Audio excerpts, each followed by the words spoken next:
Are there any questions? Leader of the Opposition. Thank you, Madam Speaker. And before I ask my question, I'd also like to acknowledge the Ilana K College international students and the accompanying staff. Welcome to Parliament House, and I hope you're enjoying your time here today. Madam Speaker, my question is for the Treasurer. Treasurer, you have been scathing in your criticism of debt under the former Labor government. You have now delivered the most expensive budget in Northern Territory history, proving you really are the bill the Territory cannot afford.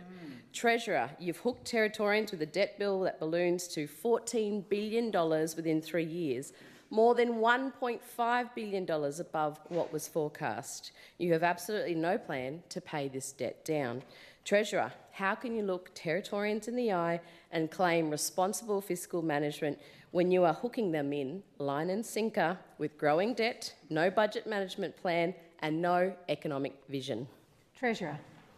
Thank you, Madam Speaker, and I thank the Leader of the Opposition for the question. And I can tell you now, Madam Speaker, I won't be taking budget advice from the Leader of the Opposition. Now, I just happen to have the Budget 24-25 papers here that Labor produced and shows their fiscal balances from 23-24 through to 27-28. And what these figures don't show, Madam Speaker, is the unfunded liabilities that Labor hid in their budgets so that they didn't breach their debt ceiling leading into the last election and having to show it in their forward estimates. Their fiscal balances were $1.559 billion in deficit in 23-24. And again, they increased to 1.585 in 24-25. Madam Speaker, I just delivered a budget today with a fiscal deficit is only $1.3 billion. That, Madam Speaker, is even taking into the funding cliffs that Labor left behind for us to find. There was funding cliffs in education, there were funding cliffs in health, there were funding cliffs in aged care and in our domestic and family violence sector. What Labor were doing, Madam Speaker, were funding things year on year on year and not showing them out in the outer years in the estimates so they could show that they weren't going to breach the debt ceiling, Madam Speaker. And a point, in fact, I suppose, of course, is our public prosecutors. They are only funded year upon year on 12-month temporary contracts. Well, what we did, Madam Speaker, and we were upfront and honest with Territorians, we looked at those funding cliffs, we looked at the unfunded liabilities that Labor left behind, and we actually have taken those funding cliffs and we've funded them into the future because we are being open and transparent with our budget, unlike the previous Labor government. We know that things need to be funded. They need to be funded in the future. And unfortunately, that is going to cost, Madam Speaker, and that shows in our budget. But we're open and transparent about that. Because Labor tried to hide it. They tried to trick Territorians for 8 long years, and particularly in their last final years, so they didn't show a breach of their own self-imposed debt ceiling.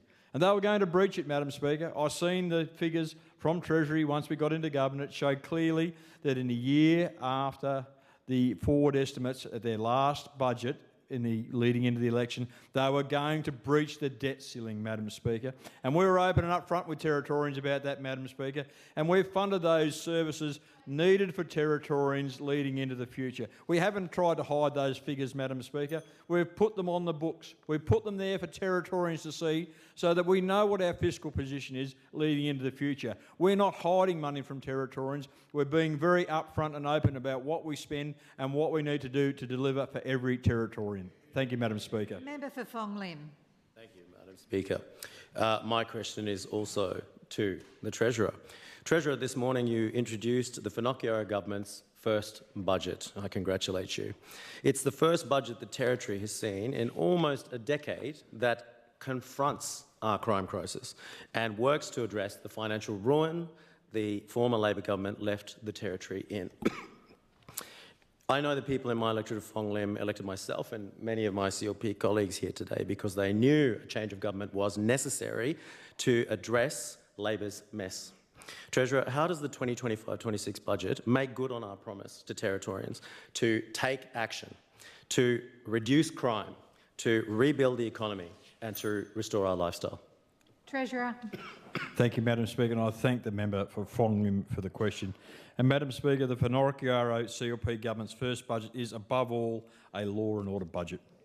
We delivered Australia's toughest bylaws and backing them in with $1.5 billion, the largest investment in policing, justice and corrections in the Territory's history.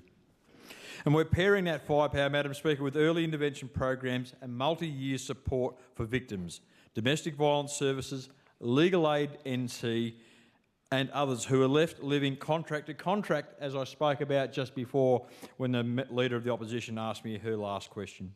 Security is a platform for prosperity, and this budget locks it in, Madam Speaker. Labor left us an economy stuck at barely 1% growth. In less than a year, we've slashed red tape, introduced the nation's most competitive payroll tax, and helped Territorians build 150 new homes through our homegrown and Fresh Start Territory grants. Own source revenue is already forecast to rise this year, Madam Speaker. Proof the pie is growing, and the extra slice will fund essential services instead of extra debt. Our budget repair strategy puts the Territory back in surplus by 27-28. That's real surplus, Madam Speaker, not like Labor's pretend surplus by hiding costs away. And let's not forget that the now opposition leader was in Labor Budget Cabinet Committee making those decisions to not provide ongoing funding for domestic, family and sexual violence programs. And organisations like Legal Aid NT and multitudes of other programs only funded to June 2025. It's up to the CLP to fix Labor's mess and expose their hypocrisy and gaslighting of the Northern Territory. And Madam Speaker, we have done just that with this budget. We have cleaned up the infrastructure program so that the $1.7 billion on the books for 25-26 is actually deliverable, on time and on budget, and not a fairy tale or fallacy.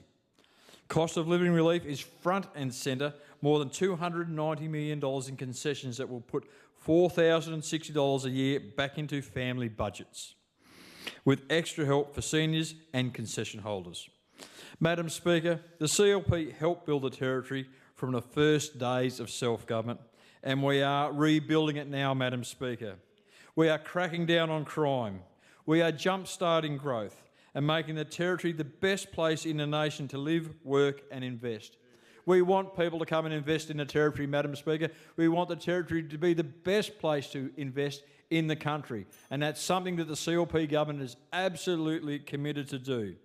And Budget 25-26 reduces crime, rebuilds the economy and restores our lifestyle and works on our year of action, certainty and security. Member for Daly, what is your question? Thank you, Madam Speaker. My question is for the Treasurer. Treasurer, you've added an extra $1.5 billion to the Territory's debt bill while identifying just $20 million in budget repair measures. You promised Territorians you would repair the budget, get debt under control and rebuild the economy. Treasurer, will you admit that you have failed on all three accounts with this cash splashing and no vision in the budget? Treasurer. Thank you, Madam Speaker. And that's a great question from the Deputy Leader of the Opposition. And I can tell you, Madam Speaker, and I tell all those in the chamber and all those listening in here today, we are dealing with Labor's mess. We are dealing with the previous budgets that they put in place and the fact, as I've said, that they failed to fund programs ongoing. Just look at the infrastructure program, Madam Speaker. They used to spruik in this chamber of a record spend in infrastructure. $5.2 billion, if I remember, at last year's budget. And of course, out of that, what did they fund it with? Well, I can tell you, Madam Speaker, this year, for that spend on infrastructure, and they were supposed to spend $1.2 billion on infrastructure, they budgeted $300 million. Right? That's an $800 or $900 million shortfall to deliver on that infrastructure program. And how are they doing it? They were borrowing money to do it, Madam Speaker. And I make no apologies that we have delivered a budget, unfortunately, that has a significant debt burden to it. But this is a debt burden that is a legacy of the previous Labor government. The only way that we could reduce that debt burden, Madam Speaker, is we would have to axe $1.4 billion out of the budget in the forward estimates. And what does that mean, Madam Speaker? That would mean we would have to sack 4,000 public servants. That is the only way that we could save $1.4 billion over the next 4 years. And what would that do to the Territory economy, Madam Speaker? That would kill it. That would devastate the Territory. That would send us on a spiralling road to oblivion. And that's not something, Madam Speaker, that this government will do. The Finocchiaro CLP government has delivered a budget that supports Territorians, supports our public sector, and deals with crime and the issues that we see on our streets. Labor previously invested into police, but they failed to invest in the justice system. And now we're having to do that heavy work and that heavy lifting to support the justice system that they failed to do anything about. So we have more police, and we've invested in our police, but we've now done the hard yards to invest in our correctional services and our justice system. And that costs money, Madam Speaker, and again, I make no apologies for that. But when you look into the forward estimates, we're seeing our public sector debt reducing from $265 million down to a surplus in the next few years. And of course, our non-public sector financial debt, which is at $1.3 billion now, reducing into the outer years.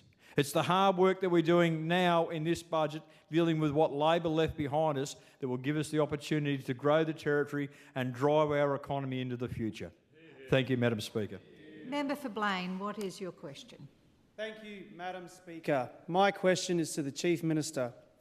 Chief Minister, the people of Blaine want to feel safe, whether it's at home, with the family, or visiting the local shops.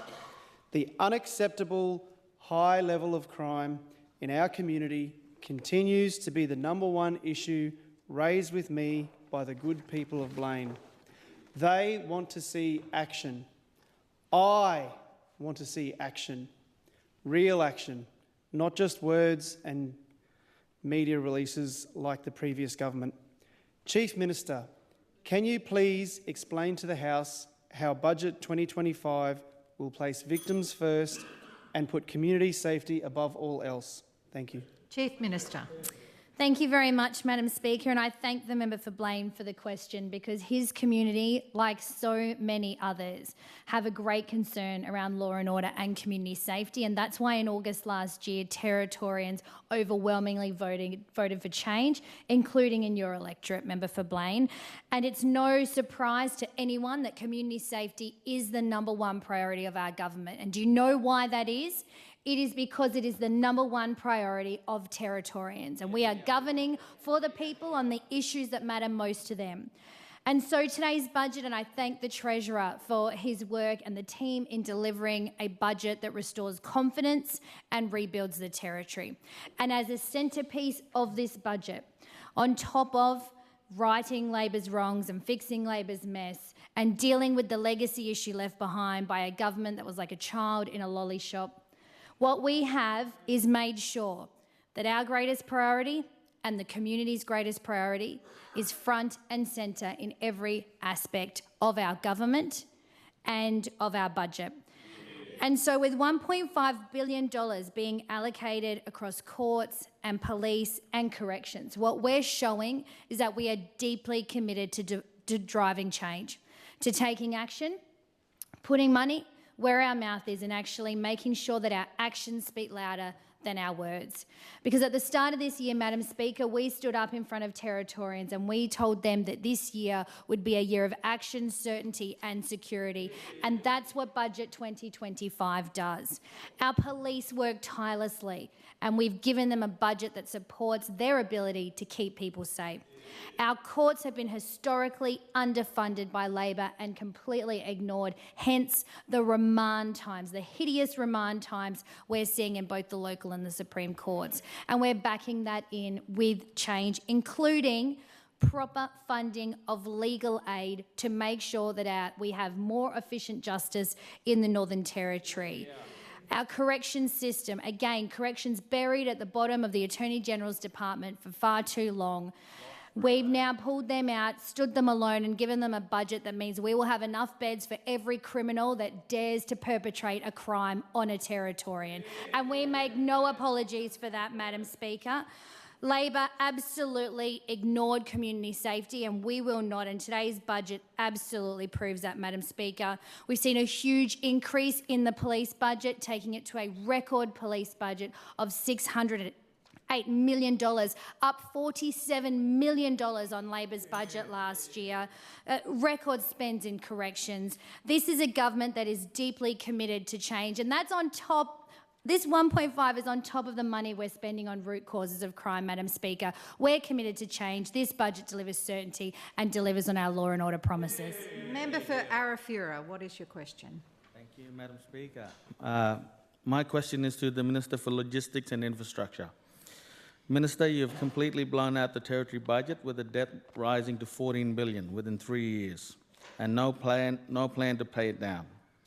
Yet you've still managed to take a chainsaw to the infrastructure budget, cutting a whopping $1.1 billion in capital works. That's less funding for roads, school, hospital, and Order, come on. Please continue. yes, and means less jobs for Territorians, a stalled economy and worse social outcomes. Minister, please outline for Territorians which critical projects you've decided aren't worth investing in. Minister for Infrastructure and Logistics. Thank you, Madam Speaker, and I thank the member for the question. And it's quite interesting that you talk about a $1.1 billion cut to the infrastructure program. The infrastructure program has been funded higher than what Labor previously funded it this year. What we did, Madam Speaker, is we went and had a look at the infrastructure program and we looked at what we had to deliver for Territorians, and of course we're delivering on the legacy issues left by the previous Labor government. And of course the infrastructure spend, if memory serves me correct, is going to be about $1.2 billion. So I'll give a lesson to the opposition who used to try and give us lessons when they were in government. What's the difference between program and cash? Program's what you wish to do, cash is what you can do. And what we're delivering on is our cash. We've had a look, Madam Speaker, at what the infrastructure program is, and yes, we've had to make some tough decisions. But I can tell you why we've had to make those tough decisions, Madam Speaker, because Labor were governing, as I've said, by press release. They were making announcements, we're going to deliver these huge projects. Then they sat on the infrastructure program for... Please take your seat. Opposition Leader, what's your point of order? Standing Order 110. The question clearly is, which projects are you cutting, Treasurer? Continue, Minister. I think I've got plenty of time, Madam Speaker, to get to some of those. Indeed. But what I was saying, Madam Speaker, is that Labor announced all these wonderful projects and left them sitting on the books for years and years and years. And what happened, Madam Speaker, is that on the scope, when they done those projects 10 years ago, things changed. And we wonder why projects blew out. We wondered why they dragged on, and we wonder why they cost twice and sometimes 3 times as much as what they were. And that's because Labor would make the announcement, wouldn't allocate any cash to the program, and then they would sit there on the books giving false hope for people in the bush about what they were going to get, and false hope to people in our towns. And of course, when they finally got around to delivering those projects, the costs blew out. So what we've done, Madam Speaker, some of those projects have had to be taken off the program, because if we're going to deliver those projects, Madam Speaker, we're going to have to go back and re-scope them, because the scoping that Labor did 10 years ago is no longer relevant. If we did that, we would be no better than that lot on the other side. We would be delivering projects that are out of scope, with project timelines and costs that are no longer relevant to the projects, Madam Speaker. Take your seat, Minister. Opposition Leader, what's your point of order? Standing Order 110 relevance. The Treasurer fails to announce which projects, which is clearly in the question, are they cutting of the infrastructure? Which projects? You have the call, Minister. I think you're answering the question. You've still got 26 seconds. Thank you, Madam Speaker. And they don't like what they're hearing over there, Madam Speaker, because sometimes the truth hurts. Delivering projects that were scoped and priced 10 years ago in today's environment are going to cause cost blowouts, and they're going to cause budget overruns, and that is the reason the Territory's budget in the position that it is right now today, due to Labor's mismanagement of the infrastructure program. Member for Goyder, what's your question? Madam Speaker, my question is to the Deputy Chief Minister and the Minister for Corrections. Minister, the CLP government in this year of action, certainty and security has today introduced a budget with a strong commitment to ensure a well-supported correction system that keeps Territorians safe. Can you please outline how this year's budget will not only ensure our correction system is properly resourced to manage rising prisoner numbers, but also how it supports broader efforts to reduce reoffending, particularly through investment in prison, health, domestic violence programs and skill-based industry programs? Minister for Corrections. Thank you, Madam Speaker. And I thank the member for Goyder for this important question, because I know that he's a strong advocate in the rural area for reducing crime, rebuilding the economy and, of course, restoring our lifestyle. Madam Speaker, this is the first budget the Leah Finocchiaro CLP government has delivered, and what we are doing, Madam Speaker, we are putting victims first. We are restoring what Labor broke. We are restoring what Labor broke. They broke the system. The cornerstone of this budget is law and order, with a record $1.34 billion investment in police, corrections and the court system. Our government is investing in our core services, which were neglected for years under Labor. We're making major investments into corrections to manage rising prison numbers and confront head-on the crime crisis caused by Labor, and delivering where Labor failed. Madam Speaker, the corrections budget is $495 million. $495 million, with a substantial new funding to expand capacity, enhance programs and support community safety. Madam Speaker, this is an increase of $59 million in new money, additional money to keep the community safe. We are reversing Labor's weak on crime legacy with decisive action and historic investment. Madam Speaker, of this, $25.3 million is for adult custodial operations supporting Darwin, Berrimah, Alice Springs, ensuring effective management of our prisoner population. We are doubling Prisoner Health Fund to $20 million because, unlike Labor, we won't ignore corrections. We'll continue to support them as we move forward. We're not backing down. We are not taking a step backwards. We are not just saying words, Madam Speaker. We are investing money to strengthen domestic violence offender programs in our prisons, because ending domestic and family and sexual violence takes more than Labor's empty promises. We've also increased funding for community corrections by $8.5 million to enhance electronic monitoring for community supervision, again to keep the community safe, delivering greater supervision of offenders in the community through upgraded systems and increased capacity. In addition, Madam Speaker, we are fixing Labor's mess of restoring $34.7 million of lapsed funding to ensure these essential programs can continue. So that's right, Madam Speaker. The previous Labor government locked in programs and didn't fund them. Did not fund them to an effect of $34.7 million, Madam Speaker. We've set aside additional funding to manage the growth of our correction system, because unlike Labor, we plan ahead. We're going to make sure, Madam Speaker, there is a bed for every prisoner. Please take your seat. Member for Gwadja. Thank you, Madam Speaker. Madam Speaker, my question is to the Minister for the Public Service. Minister, before the election, the now Chief Minister said that she would give unconditional support to our hard-working police. She said they will get whatever they need. Madam Speaker, my question to the Minister for the Public Service is, Budget 2025 confirms that you're only willing to offer the police a 3% pay increase. How do you reconcile your government's promises to police with this 3%, along with scrapping of their housing entitlements? How will this pathetic offer stop our hard-working police from leaving the Northern Territory when these pay and conditions are not in recognition of the hard work they do? Minister for Public Service. Thank you. I got the call this time correctly. Thank you. Madam Speaker, I thank the member for Gwadja for the question. Obviously, this year there are 8 enterprise agreements that we have going. The police enterprise agreement started off in February. And I'd just like to correct the wrong that the member for Gwadja is talking about with the housing. We are not removing the housing from the police at all. The police, we want to make sure that police are well looked after as they are in these negotiations. We are still at the negotiation table. This negotiation has not finished.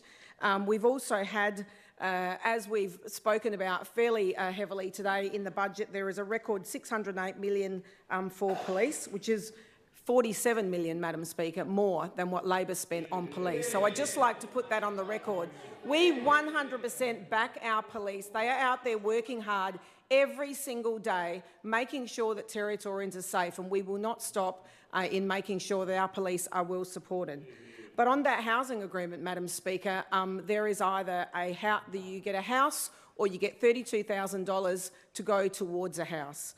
What we are putting to the police is that they take that money here in Darwin to go with their house, because we want to make sure that police out in the regions and remote areas where we need them most are supported. So it is actually a furphy of what the member for Gwadja is talking about, and we 100% back in our police. The police have, due to the fiscal outlook that we were left by the previous Labor government, we would have more to negotiate with if we didn't have $11 billion debt, Madam Speaker. So with the police, they have a very good negotiation put towards them. There is an increase of 3% in their wages, and on the table is, if there is anything more than they want in that, anything higher than 3%, we have asked them to fund that from within. So if they would like to find some efficiencies in their department, and we've not only done this for police, Madam Speaker, this will go ahead for all negotiations. As I said, we have been left a significant debt, and you know, there is not the money to budget with. We've spoken about that. The Treasurer has highlighted many areas of inefficiencies left to us by the previous government in their term, and also the amount of projects that were actually left without having any funding going towards them, and there's many of those that the Treasurer has outlined. So, Madam Speaker, we will continue to back in our police. We will sit at the negotiation table with them. As I said, the negotiations are ongoing, and you know, we will 100% back in our police, and these negotiations do take several offers. They are all made in good faith. Minister, please take your seat. Supplementary, member for Gwadja. What's your Thank you, supplementary Madam question? Speaker. Again, my question is to the Minister for the Public Service. Minister, can you make a commitment today that no hard-working Northern Territory police officers' housing entitlement will be worse off under any future agreement? Minister for Public Service. Thank you. No police will be worse off under this agreement, Madam Speaker. As I said, the negotiations are still ongoing. This takes many, you know, seats at the table. The negotiations, as I said, are still going on. Sometimes this can happen. You know, there's several offers that have been put forward to the police. It is up to them to find out go to their members and find out what is the best negotiation for them. But I can guarantee that the police here in the Territory are supported. We have shown that with a record budget, as I said, $608 million for police in the budget, and we on this side of the House absolutely back in our hard-working police each and every day, Madam Speaker. Member for Fanny Bay. Thank you, Madam Speaker. My question is to the Attorney-General. People in the electorate of Fanny Bay speak to me every day about how over the last 8 years, criminals have had more rights than victims and hard-working Territorians. Can the Attorney-General please update the House on how the Finocchiaro CLP government is strengthening the justice system to reduce crime, ensure offenders face real consequences for their actions, and restore community confidence in law and order? What steps has the government taken to reduce court delays, improve prosecution capacity, and deliver faster outcomes for victims? And how do these reforms compare to the state of the justice system under the former Labor government, which failed to deliver timely justice and left Territorians feeling unsafe? Attorney-General. Thank you, Madam Speaker, and thank you to the member for Fanny Bay, who I know speaks to her constituents every day, and also was at the NT Law Week event that we held here in Parliament House, so listening to those professionals in the justice system. And we know from speaking with them and from watching exactly what happened under a previous Labor government, how terrible things were in our justice system. We had a crime crisis out of control on our streets where offenders had all the rights and victims were left just to suffer and take such an eternity of time to get through a system that they could see justice at the end of it. And that is because, Madam Speaker, not only did they put the rights of offenders above the rights of victims, they underfunded courts and corrections because fundamentally they did not believe in corrections at all. They left the courts, which is right in the middle of our entire justice system between police and corrections, just left them to work harder than they've ever worked before, to deal with more criminals than they've ever dealt with before because of a crime crisis under Labor. But that is all changing under a new Finocchiaro CLP government. And today I thank our Treasurer for delivering a budget speech which places confidence at the centre for Territorians. It rebuilds the Territory and it puts victims first because law and order is the most important thing to Territorians and, of course, to victims. So we're going to fix that justice system bit by bit because it's going to take everything to do that. This is our biggest law and order budget in the Northern Territory's history. It's $1.34 billion for police, corrections and justice, which is an additional $112 million. That includes appointing an extra full-time judge and support staff to get through those huge remand numbers and those huge numbers of days that offenders are on remand while the victims wait around, and that's just not good enough. We are going to fix that. So this will make the Territory have the largest judicial complement in its history. It's absolutely groundbreaking for the Northern Territory and much needed after 8 years of a Labor crime crisis. We're also backing in our prosecutors, Madam Speaker, by hiring 4 new prosecutors because they too are absolutely stretched. And we have 20 DPP staff that under Labor were under temporary contracts. Just every 12 months they'd just be renewed. They had no certainty. Those skills could have easily walked out, so we're backing them in. We're clearing the backlog, Madam Speaker, with the Tiger team, the Targeted Intervention Group Early Resolution. We've had more than 290 cases looked at where 87 early guilty pleas have been identified under that system. We will keep cleaning up the mess because Territorians deserve it. We're also investing in victims of crime, a record spend in that area as well, and I'll have more to say on that again soon. Minister. Member for Mulca. Thank you, Madam Speaker. Question to the Attorney General again. Attorney General, ABC reported this week numerous assaults at the Darwin correctional facilities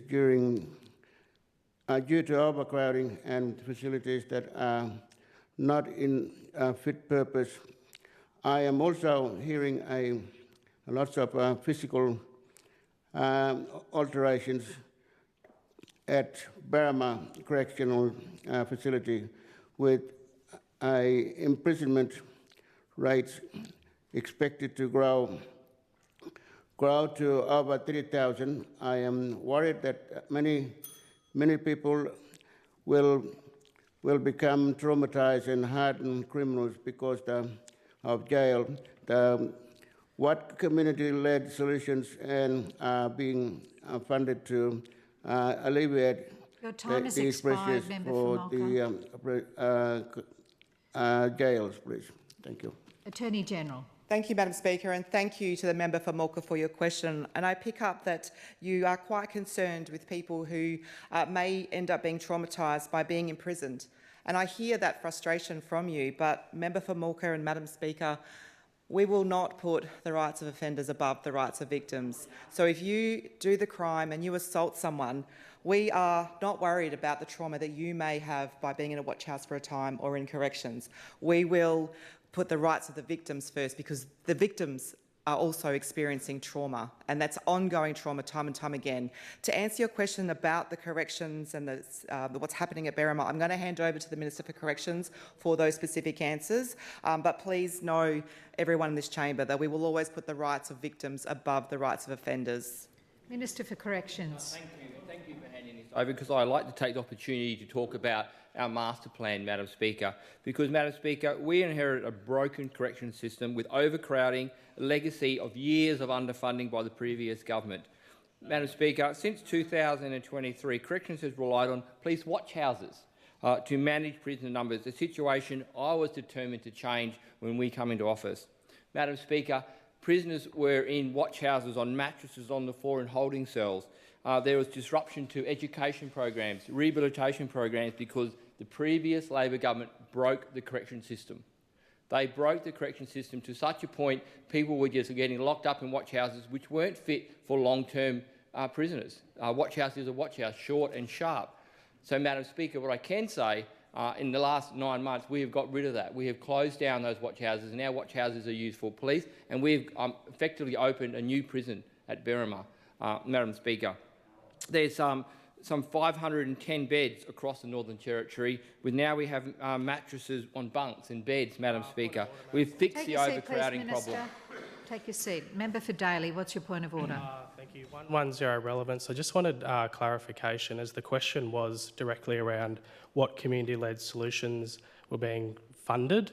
There was an element of the corrections Take your seat, in the question, please. but it was community. That was the Daly. question. I think the Community-led Minister, solutions. I think you've made your point, but the Minister is attempting to answer the question, I think. Yes, thank With a you, minute Madam to Speaker. go. We are fixing a broken system caused by the previous Labor government.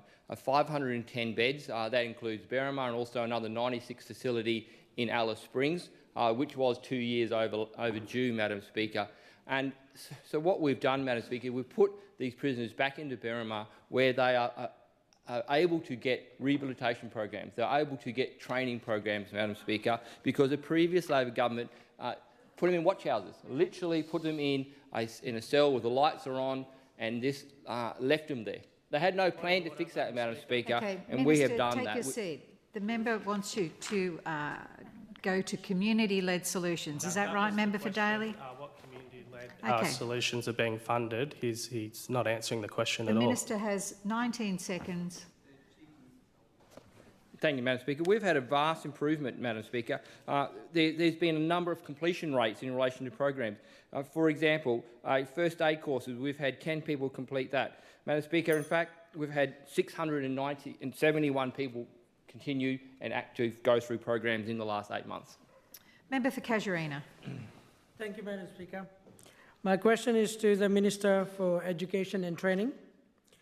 Minister, Budget 2025 provides immediate action to keep our community safe. Territorians can be certain this remains our top priority. On this side of house, we know education is a crucial tool to help target the root causes of crime. Every child has a right to an education, and ongoing to school will help children stay on positive pathways and out of trouble. Minister, can you please outline to the House how the 2025 education budget is providing significant investment to make sure Territory kids get to school? Minister for Education. Thank you, Madam Speaker. I thank the member for Casuarina for his question. I know he's passionate, as we on this side of the House are, about education and ensuring that all kids go to school. As the member for Casuarina rightly said, Budget 2025 is focused on reducing crime, and education plays a key role in addressing the root causes of crime. As the Education Minister, we've secured $1.55 billion to invest in education and training. $12.9 million of that will be dedicated to our CLP government's plan to increase school attendance. Unlike Labor, we are serious about getting more Territory kids to school. We know it is key to keeping them safe, off the streets and out of trouble. School attendance will set students up for a better future, one that doesn't involve crime, and also, on completion of their education, a pathway into meaningful employment. Budget 2025 will ensure we have more school attendance officers on the ground across the Territory. And as I've spoken about many times, Madam Speaker, it is law to send your child to school, and our new school attendance officers are working daily with parents, informing them of the importance of their child's education. Parents who repeatedly fail to send their kids to school will be fined $370. It's a long, hard road ahead, Madam Speaker, but we are not shying away from the challenge. Budget 2025 will build on the work we've already done. In just 8 months, which includes establishing 24 school attendance officer positions across the Territory. 17 of those positions have been filled, with further recruitment underway. We've passed the Education Legislation Amendment Bill 2025, which gives school attendance officers the power to issue compliance and infringement notices. We've decreased the number of students on the intensive support role by 413 students, Madam Speaker, in Term 1 2025 compared to the same period in the previous year. We've increased the number of compliance notices issued from 41 to 185, and infringement notices from a measly 2 under the previous government to 25 when comparing Q1 to Q1 2025. The good news is 114 compliance notices and 4 infringement notices were revoked because parents sent their children back to school, Madam Speaker. Now, I'll just give a bit of an overall of the former Labor government's shameful legacy in education. So, Madam Speaker, we had secret lists, as I've spoken about before, of chronically disengaged students who weren't included in the official statistics. We had fudged numbers and hidden data. We had parents not being held to account. We had poor attendance rates and literacy levels. And, Madam Speaker, the architect of this was, in fact, the opposition leader, who was one of 4 education ministers under the previous government, which is shameful. Madam Speaker, our government, with myself as the minister, are slowly turning this around. Minister. Member for Nightcliff. Thank you, Madam Speaker. My question is for the Minister for Lands, Planning and Environment. Minister, nowhere in your government's budget is there a climate risk assessment or climate risk framework, as there are in all other state and territory budgets. Our essential industries such as agriculture, aquaculture and tourism are highly vulnerable to climate impacts, including extreme heat, flooding and sea level rise. Can you explain to Territorians why your government hasn't bothered to include any climate risk assessment or adaptation framework as established as best practice in government financial risk management, particularly as your budget has managed to allocate significant funding to the economically suicidal and climate-wrecking gas industry? Minister for Lands, Planning and Environment.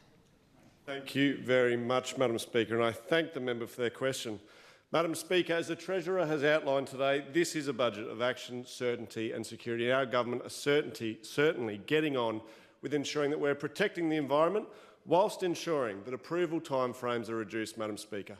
We know here in the Territory we need to get things moving, Madam Speaker. $11 billion of debt is simply eye-watering. We cannot run the Territory on hopes and dreams. You'd think the way the Labor government, the former Labor government, ran the place, that's exactly what they were doing. We need to ensure that we stimulate economic activity across Northern Territory, Madam Speaker, whilst protecting our environment to ensure that we can all live in the wonderful place in Northern Territory that we call home. The Environment Department, Madam Speaker, are doing exceptional work here in the Northern Territory. It has been incredible, Madam Speaker, to see the important work that they are doing here in the Northern Territory, Madam Speaker. And I had a couple of visits, Madam Speaker, yesterday here to Parliament House. Their names were Connor and Dash, Madam Speaker, and they were 2 very highly trained English Springer Spaniels from New South Wales, Madam Speaker. These dogs are Parthenium weed sniff dogs. Please. Opposition Leader, please be quiet. Member for Nightcliff, what's your point of order? Point of order 110 relevance. I'd just like the bare minimum of respect in answering the question. My question was, can you explain to Territorians why your government hasn't bothered to include any climate risk assessment or adaptation frameworks as established as best practice in government financial risk management? I think we've got the point. If you can Thank you, make your Madam response Speaker. relevant. Absolutely, Madam Speaker. Our government is investing in important environmental programs right across the Northern Territory. We're making sure that we're investing in zero and low emission energy developments, Madam Speaker. We've seen the BESS that is under construction to reduce the amount of gas that we are burning, Madam Speaker. This is a legacy that we have been left by the former Labor government. We had solar farms across the Northern Territory, Madam Speaker, that were not operating. We have been able to get those solar farms operating, not at their full capacity, Madam Speaker, but we are getting them online to ensure that we are reducing our carbon emissions. This is something that we are looking at. When we look at our climate impact here in the Northern Territory, we need to ensure we look at exactly what we are trying to achieve. We've been working with large proponents, Madam Speaker, about carbon capture and storage, about how we can ensure we are supporting them, Madam Speaker, to achieve these outcomes.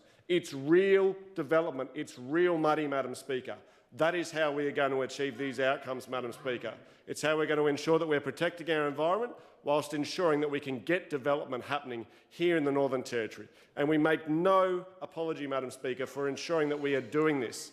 No apology that we are ensuring that we are protecting our environment, yet also ensuring... Minister, what's your point of order, member for Nightcliff? It's 110 relevance. I appreciate the response around solar farms, but specifically that's not what I'm talking about. It's climate risk assessment and adaptation frameworks in the budget. They're included in other state and territories. Minister, why is there none in this budget? You've got 25 seconds. Thank you, Madam Speaker. This government, a Finocchio CLP government, is ensuring that we're investing in the Northern Territory but also protecting the environment, and we will continue to do so into the future, Madam Speaker. We've spoken about the offsets that we're looking at. We've spoken about the way in which we are seeking to protect the environment. But we also know, Madam Speaker, that money does not grow on trees, and we are ensuring that we can get the economy moving. Member for Drysdale. Madam Silence, Speaker. please, Opposition Leader. Madam Speaker, my question is to the Chief Minister. Chief Minister, as you know, crime and antisocial behaviour remains a serious and ongoing issue in my electorate of Drysdale. Our police do an amazing job protecting our community, but they need more support. Chief Minister, can you please outline to the House how Budget 2025 will deliver more resources to help police? And importantly, in that moment of greatest need, when a Territorian grabs the phone to call 000, how will it provide greater certainty to Territorians? Chief Minister. Thank you very much, Madam Speaker, and to the member for Drysdale, who's a tireless advocate for his community. And again, law and order being the #1 priority for the people of Drysdale, like it is for the people of Blaine and every other community right across the Northern Territory. And that's why Budget 25 delivers confidence, it delivers certainty. It is about rebuilding the Territory, and anchored as the cornerstone of this rebuilding budget is law and order, Madam Speaker, to the tune of $1.5 billion. Now, that is made up of the record police budget of $608 million, which is $47 million more than Labor budgeted. It's made up of additional capital works investments, a fully funded corrections department with opportunities to build more beds, and a court system that is going to be able to sustain the demand, Madam Speaker. And that's money we've spent before we even talk about what we're spending on tackling the root causes of crime, which of course is where we are spending a lot of our time and energy, because we don't want crime to happen in the first place. And as the member for Drysdale has said, one very key important part of our budget, and that police budget we've announced, is supporting the 000 call centre, our emergency services communication centre. Now, that centre deals with 940 calls a day. It's an enormous volume of people ringing in desperation for action on crime, often at the hardest time in their life. And our Joint Emergency Communications Centre out at the Peter McCauley Centre is home to St John's, it's home to our police, and it's home to our fireys, and they do an incredible job. They take 380,000 calls a year. But they need different facilities, they need bigger facilities, and they need bigger and better IT solutions. And so this budget delivers $6.6 million in upgrades to that 000 call centre, plus a further $9.5 million over 3 years to make sure we continue to improve that technology. And we need to do that important investment to make sure that we can give Territorians in their darkest hour the very best service and support our police on the front line. And one exciting part of this investment as well, member for Drysdale, and not for your community, but certainly for Alice Springs, is $2 million to have a 000 centre in Alice Springs. Now, this is a commitment we've made for a number of years. It's very, very exciting. Will be delivered as a pilot starting sometime this year. I look forward to being able to announce further details, but we are looking forward to having locals, including language speakers, Aboriginal language speakers, sitting in Alice Springs, answering calls from Alice Springs residents, Centralians and people in the Barkly, so that we have local expertise and knowledge on the ground. So I thank the member for Drysdale for the question. I know his heart is centred in a safer community, and so is today's budget. Member for Arafura. Thank you, Madam Speaker. My question is to the Minister for Housing, Local Government and Community Development. The Northern Territory has the highest rates of homelessness in the country, a contributing factor to crime and antisocial behaviour. Territorians are also feeling the pinch from the cost of living pressures. How can you justify a $103 million cut to the NT housing budget, including cuts to urban housing, remote housing, government employee housing, homelands housing and town camp housing? Minister for Housing, Local Government and Community Development. Thank you, Madam Speaker, and I thank the member for Arafura for his question. Madam Speaker, yes, homelessness, the Northern Territory faces 12 times the national average when it comes to housing here in the Northern Territory. That's why, Madam Speaker, we're investing with the federal government $4 billion over 10 years, particularly in remote housing, to address this crisis that we've been facing for many, many years in the remote space. We know that housing is particularly important when it comes to getting children to school. That means better health. It means a better opportunity for people to get into employment. So, as a matter of course, Madam Speaker, we are working with the federal government to deliver, as we said previously in this House, 270 houses per year here in the Northern Territory. When it comes to housing, Madam Speaker, the member is suggesting that there has been a reduction in the budget. Madam Speaker, the timing of Commonwealth funding for the Social Housing Accelerator program, timing of Commonwealth and Territory funding for the Barkly Regional Deal, and one-off funding for the Rent Choice program all impact on the budget that we face here today. The decrease in the 25-26 output is primarily due to non-cash adjustments under Australian accounting standards relating to buildings and depreciation.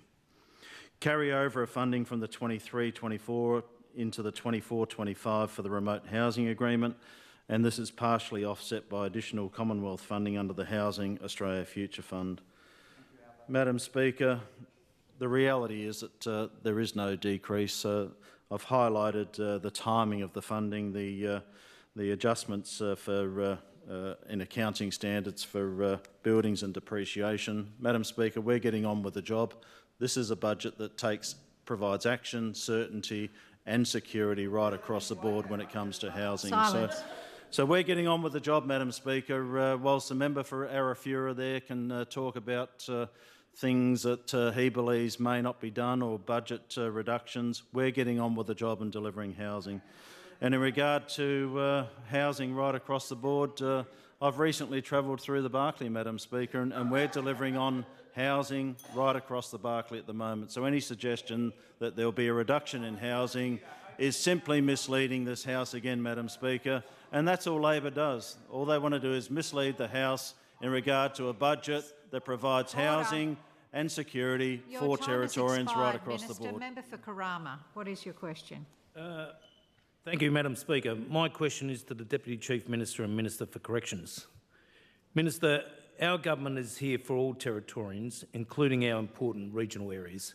And I had the pleasure yesterday of meeting students from the Central region with the member for Breitling and the member for Barkly. So with that in mind, Minister, I understand that 5 years ago, funding was committed for the design and construction of a youth justice supported accommodation facility in Tennant Creek. As the youth justice system has faced significant challenges and criticisms, including the high rates of detention and over-representation of Indigenous young people, can you update the House on the progress of this facility?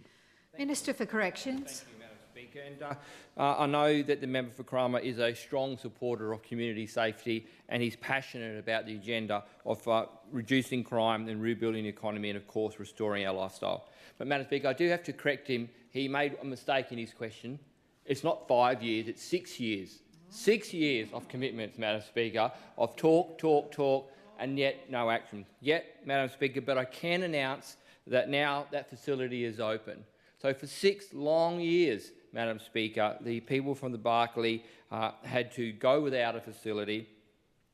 because of the failed Labor government and their project management.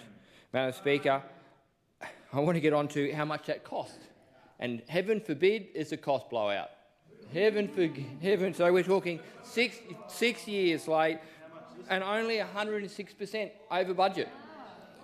So it went from 3.5 up to $7.3 million. If you were to manage that project correctly, you could have 2 of those facilities, Madam Speaker. 2. Imagine the betterment to the community if you have 2 facilities. But unfortunately, Madam Speaker, this previous Labor government, after 6 years, member for Crime, not 5, but 6 years, of talk, no action, but I can announce that facility is now open. Madam Speaker, and I want to get to the start of what caused that? How did it come about, Madam Speaker? And the member for Barkly spoke earlier about the Barkly Regional Deal. Madam Speaker, well, the Barkly Regional Deal was the birth of this idea. It came out of that, Madam Speaker, and from strong local leadership back in 2018 when the former Prime Minister Malcolm Turnbull visited Tennant Creek on the invitation of the Mayor of Barkly, which is now the member for Barkly. So, Madam Speaker, so what it took, in fact, Madam Speaker, was not the Labor government, but the Mayor and now the Minister of the CLP government to get this facility off the ground. So I'm sure, Madam Speaker, that those young youth in Tennant Creek would be thanking the Mayor and the CLP Minister. So thank you, Minister. The Barkly Regional Deal was struck in 2019 as part of a $78 million investment to grow the economy and tackle the serious issues of housing and safety in Tennant Creek. And, Madam Speaker, I'm sure if I asked the member for Barkly to talk about the Barkly Regional Deal, he could be here all afternoon about the failures in that problem. But, Madam, let's be back to a serious note, Madam Speaker. After that Barkly Regional Deal was announced, it took 3 years just to secure the land and the access to that. 3 years just to secure the land. So, Madam Speaker, that's the delay and the mismanagement of the project by the previous Labor government. 106% over budget, years late, and all talk and no action, Madam Speaker. Your time's expired. Member for Johnston. Thank you, Madam Speaker. Madam Speaker, my question's for the Treasurer. Treasurer, during the recent recall of Parliament to pass urgent laws to bail laws, this whole Parliament committed to addressing the root causes of crime. And at that time, we heard strong calls from Aboriginal leaders, including Larrakia Nation CEO Michael Rottimer and Northern Land Council Chair Matthew Ryan, who both emphasised the need for Aboriginal-led responses to crime.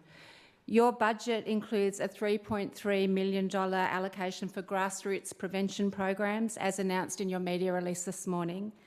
Could you please detail what these programs will involve and how Aboriginal-led organisations such as Larrakia Nation and the NLC, and I follow on the question from the member for Mulka as well, community-led programs, how they will be engaged in designing and delivering these programs? Thank you. Treasurer. Thank you, Madam Speaker, and I thank the member for the question. Now, I probably can't go down into the detail of what those programs are because they don't sit with my agency. I work as Treasurer to do the allocations for the budgets across the agency, but I can tell you now that we have invested into programs to deal with the root causes of crime, and through the circuit breaker program, through families and children, to start to work with those families to make sure that we're starting to break that cycle, whether that be domestic and family violence or, of course, or that criminal cycle. So we're investing heavily into the circuit breaker program, investing in families and, of course, investing in our kids.